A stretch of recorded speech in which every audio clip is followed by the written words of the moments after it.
Hello, hello, hello. I'm so excited to be here today. We're recording episode 3 of Discover Your Brilliance. Today is such an exciting day for me. I just accepted a new job offer at the Thunderbird School for Global Management, working as a career coach. So I'm ecstatic, in a great mood, and then extra happy that I get to be having a conversation with a friend, Marc, who I recently met and was so generous in offering to be on my podcast. So, I'm going to tell you a little bit about Marc and then bring him in and we can talk all about coaching.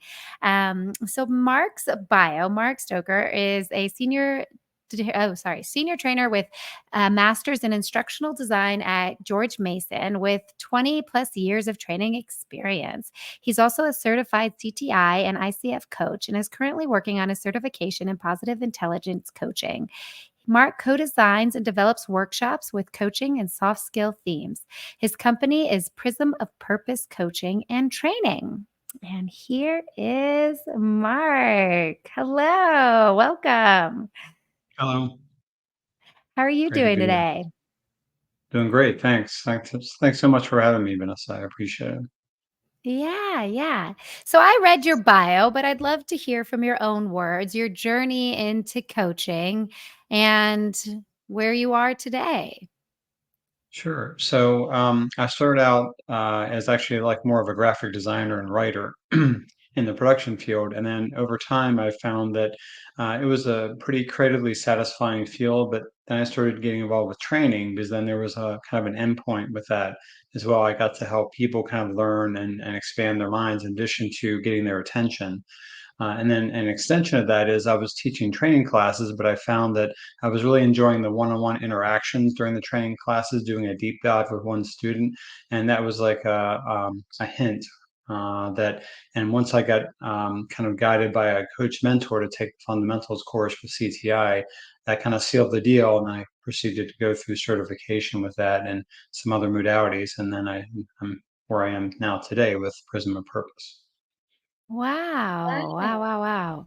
Did you always know that you liked working with people? Like, were there other experiences in your life, or was it kind of just like an evolution of landing there?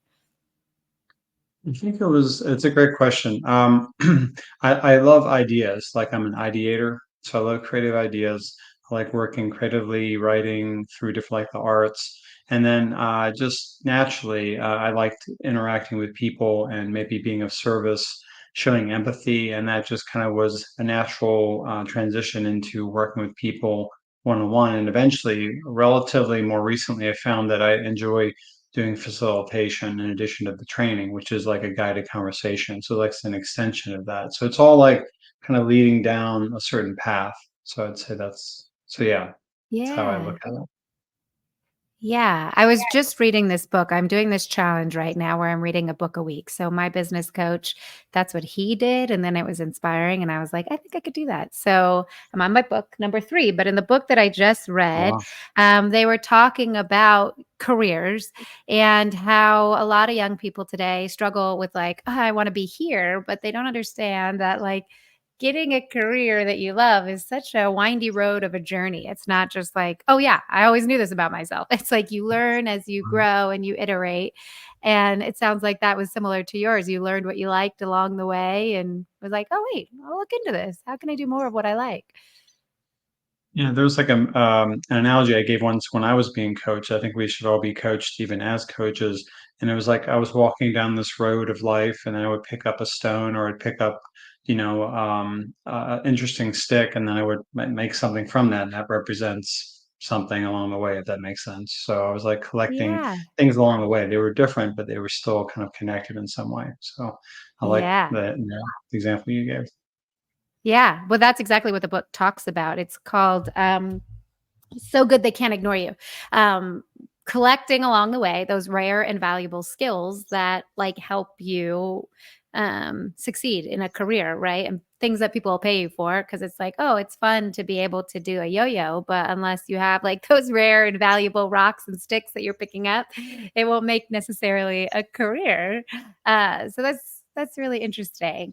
Can you share like success story or how you kind of define your own success throughout your journey in figuring out your career and landing in coaching. Sure. I think I was working with one client. We actually met in a one of the chat rooms for one of the groups that I'm a part of, and I just showed up with no intention of recruiting or anything like that for a client, but I just showed up as myself, authentic self. They were sharing something kind of uh, something important to them, and they were getting a little emotional. So I just tried to show some empathy. I guess that resonated with them. They wanted to continue the conversation. That eventually turned into a conversation outside of that, just a work client coach relationship. So I'd say that in that regard, I felt like it was an unintended success in terms of finding someone to work with. And I love working with this person. Very creative, very passionate, very focused, dedicated, and so it was like a nice surprise. So I think some of the best successes we experience come by accident or by surprise.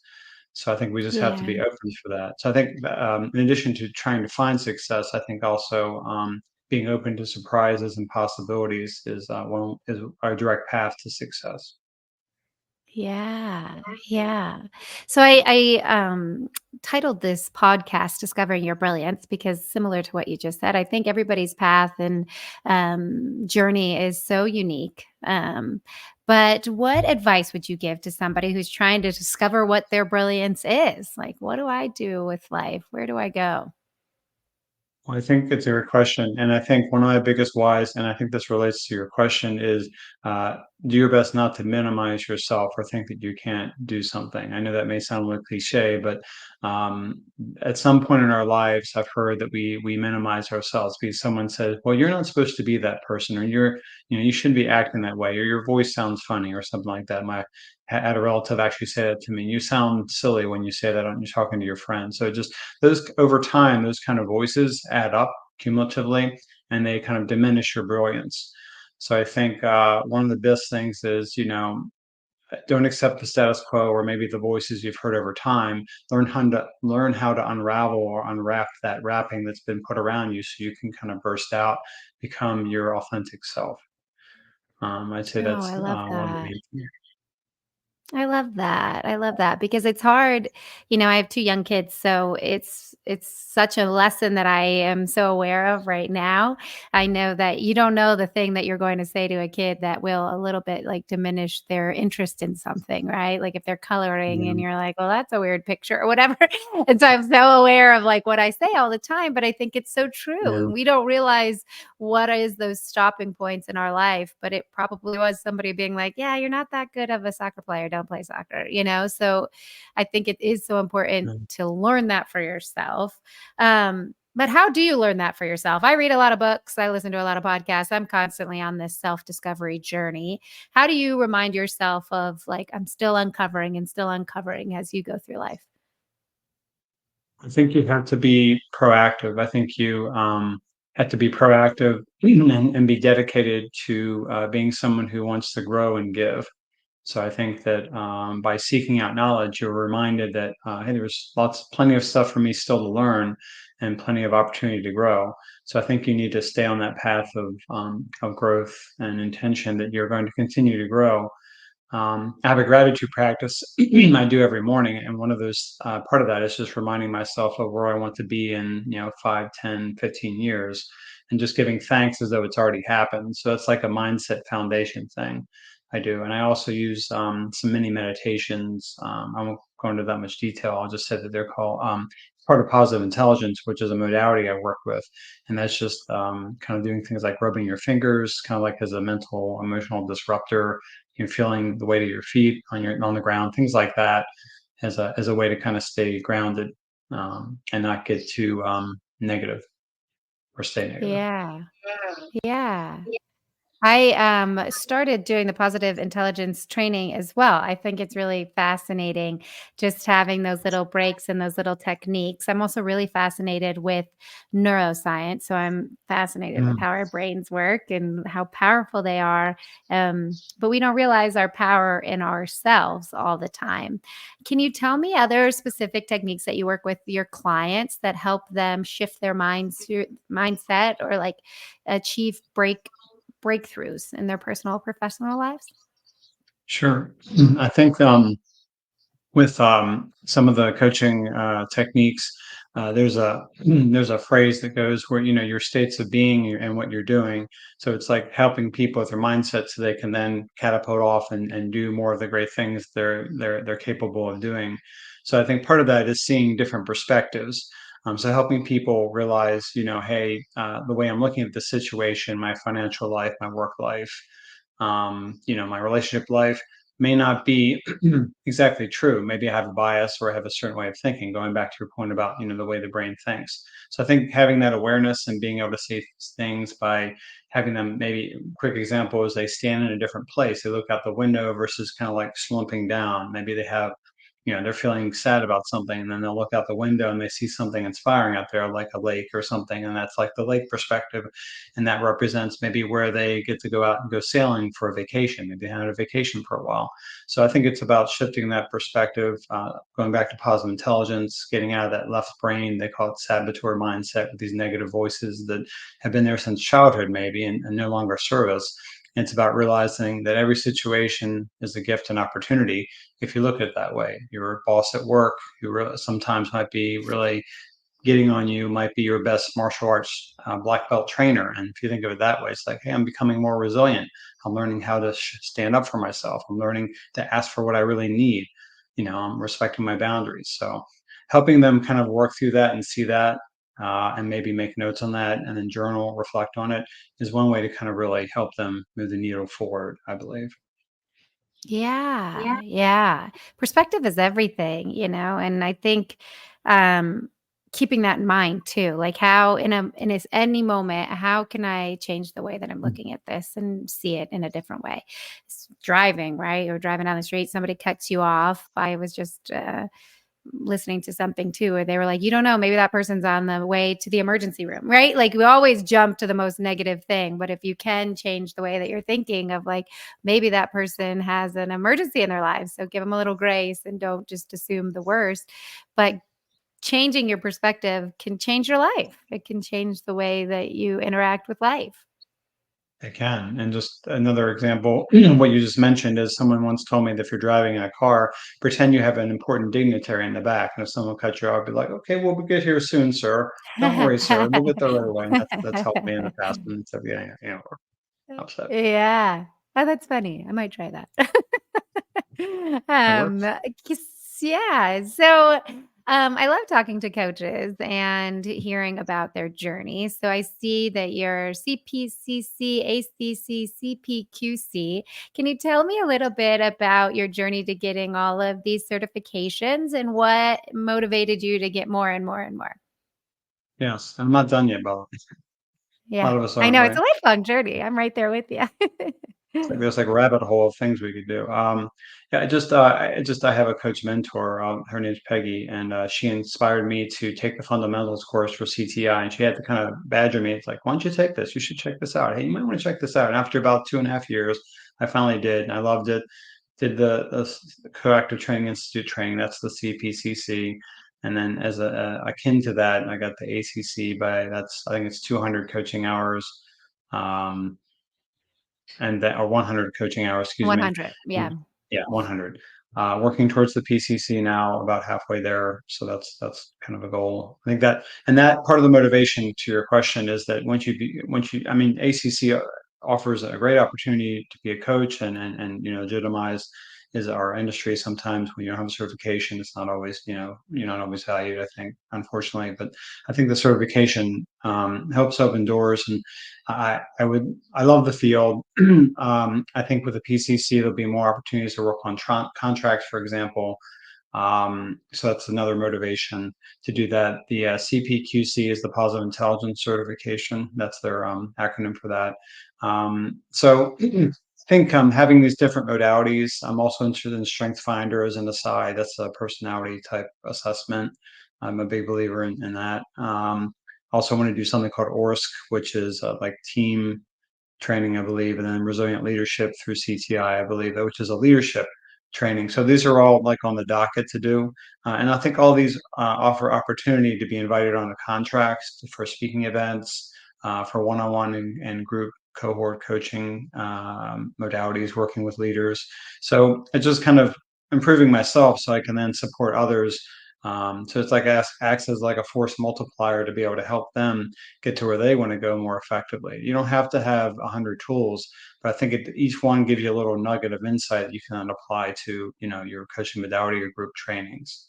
So that's part of my Yeah. motivation. Yeah, it's so funny. I love the coaching community, and I think it's one of a rare career paths, right? Where you're constantly lifting up the rug to yourself, trying to improve yourself, improve, improve, improve, learn, learn, learn, learn, learn. Like it's a never Yeah. ending goal, but all for the means to help your clients, because that is such a passion for all the coaches that I've met. It's like, how can I better support somebody who comes across my desk? And so in that, like what would you say for people who are listening and they're listening to all of the hard work you've put into yourself to be able to best support your clients? What's your ideal client? Who's that person who might be listening? And what would you say? Like, you need me if you're this. Like, what would your statement be? Yeah, that's a great question. Well, primarily, I also like to work with some career changers, or I call it like purpose coaching or life transition. If you want to make a difference in your life, maybe it's with your job or it's with a hobby. You're going through some transition in your life. I believe I'm good with supporting people with that. I'm also I help people with branding, like helping them Ah, become more self-aware. So I create something called movement videos, which are like movie trailers for entrepreneurs, where I put together these 1 to 3 minute videos to help put their good work out in the world and help people see that. I'm also good with mental fitness, which is the positive intelligence. And I do one-on-one coaching and also cohorts, which last about 6 to 7 weeks, usually groups of 5 people that want to really help get a habit of more mental fitness and dealing with life's challenges. And that could be across your whole life. Um, yeah. Wow. Wow, wow, so wow. You're doing a lot. Doing a lot. How do you find the balance when you do have so many things on your plate? How do you find the balance to continue to work, but then develop yourself? Like, what do you use to keep everything in check and prioritize all the work that you're doing? well, I think, as you know, any successful person or person who's developing doesn't do it alone. They have, a team. So I'm part of a mastermind group. So it's a great way to get suggestions, maybe help with organization of tasks and time. I'm not perfect. I'm a work in progress, as we all are in all different areas. But I think having a team, having accountability, having consistency are some ways that I do that. And just as I'm a father, and I have a 14-year-old son, and we spend time together. I'm helping him grow as I'm growing myself. So I think that helps keep me honest and grounded. Yeah. And as a hobby, I go out and I do Latin dancing. That's kind of a passion of Oh, mine, kind of for fun. fun. So that's yeah. So I think it's intentionally inserting balance and also doing it in a way where you don't overwhelm yourself with too many things and look at progress, not perfection, in your efforts. So Yeah, I love that statement. Progress, not perfection. In thinking about that, can you tell me about a time where you like overcame an obstacle yourself and how you kind of navigated that to emerge to the stronger version past that experience? sure. In the last year and a half, I had about, well, not about, I had three kind of challenging situations come up. One of which was my father passing away. So I had to find a way to kind of address that and some of those other items I mentioned or things. So I found CrossFit, and so that was the doorway into physical fitness. And actually, some of the mental fitness played into that. And as I was exercising, I'll use some of the positive intelligence philosophies in helping me do, and not just kind of fall flat on my back as I was doing the CrossFit. So it was a combination of that over the course of a year that I think helped strengthen me mentally, emotionally, spiritually, physically. And I think that forged a new version of Mark, so that I can handle what was next, and the next keeps coming. So I would say that use leveraging for me, the doorway into higher success has been physical fitness, and that's informing all the different areas of my wheel of life, emotional, just financial, business, and again, work in progress, but it definitely was a game changer. Yeah. What a great philosophy, right? Because it's taking the ownership that you have the control over what you can control. Because obviously, we all know about life. It throws so much at you that you can't control. But it sounds like you're like, how do I make myself physically, mentally strong? So when things come my way, I know how to navigate these challenging times in the best way that I can, right? Not knowing that Right. it's like, what am I doing? It's just funny in life. Um, Thank you for sharing all of that. My last question is, what advice would you give for somebody who's like embarking on a self-discovery journey and trying to figure out their career and their purpose and what like a successful, brilliant life of their own looks like? I believe that that people who are starting that journey or on that journey should be open to what might be possible and be ready to be surprised, pleasantly surprised, not always, but surprised. And becoming comfortable with being uncomfortable, I think, is a core skill in that journey. Um, Yeah. Yeah. just Being staying curious. uncomfortable. Yeah, Yeah. and then also staying curious, and don't, and remember that you're not alone. If you have questions, reach out. Maybe you need a coach or a friend, a mentor, relative, whatever. Just remember to kind of take that journey with someone else or a group, because it can make a big difference. Yeah. We're both in a group together that has high accountability, and I think it has been so motivating to me to have that because even though I'm a coach and I've gone through, like, different programs, there'll be breaks in between where I'm like, "Man, I'm not doing all the things I wanna do," and I'm like, "Yep, it's that accountability piece." I like telling people, "Hey, I'm going for this. I'm trying to do this. I'm learning this next thing," because then they ask, right? Like, "Oh, I heard you're reading a book a week. How's that going?" I'm like, "Oh, I gotta keep working towards that goal. I don't wanna give up, and it's good to be checked on the things that we put out or say about ourselves, um, to help us reach our goals. It's a big push for everybody. Um, I didn't mean to ask though, do you have any upcoming offerings, or how can people connect with you, learn more about Mark, or sign up to be coached by you? Oh, sure. Thanks for asking that. I'm on my website is prismofpurpose.com. You can find a little bit about me. The cliche. I'm going to be updating the website soon. Actually, I'm going to be updating my website soon. I'm going to be speaking. If you're in the organizational development field or a coach, I'll be speaking at CBODN's conference in Fairfax, Virginia, on June 22nd, about the three brains: the mind, the gut, and the heart. We have neurons in all parts, and how we can think and connect to that more quickly. So that's something, if you're in the area and want to attend a cool conference, it's for OD professionals and coaches. And I run positive intelligence cohorts on a regular basis. So if you want to reach out and find out more about that, I can do that. And then finally, I have this thing called the MVP program, which stands for Message Video Package. And it's about helping, it's a 3 month or 3 session coaching package to help people with their presence, their branding, and just their life. So Wow, and so people can connect with you, via your website. Are you on any social media as well that people can reach out and connect with you? I am. I'm on Instagram, Facebook, LinkedIn, and if you search for me, or I can send information about that if you want. Yeah. You can also reach me at prismofpurpose@gmail.com if you want to send me a note. I'd be happy to hear from folks. Yeah. Well, Mark, it has been such a pleasure learning more about you today. Thank you so much for sharing your story and your journey into coaching. I love hearing people's stories because everybody's unique, right? But I think the theme that underlies all of the stories I hear and share is that nobody's journey is a straight line. So just be Yeah. open to where it can go. Be curious, be open to surprise, I think, being pleasantly surprised. Are there any parting words you'd like to leave for our listeners today?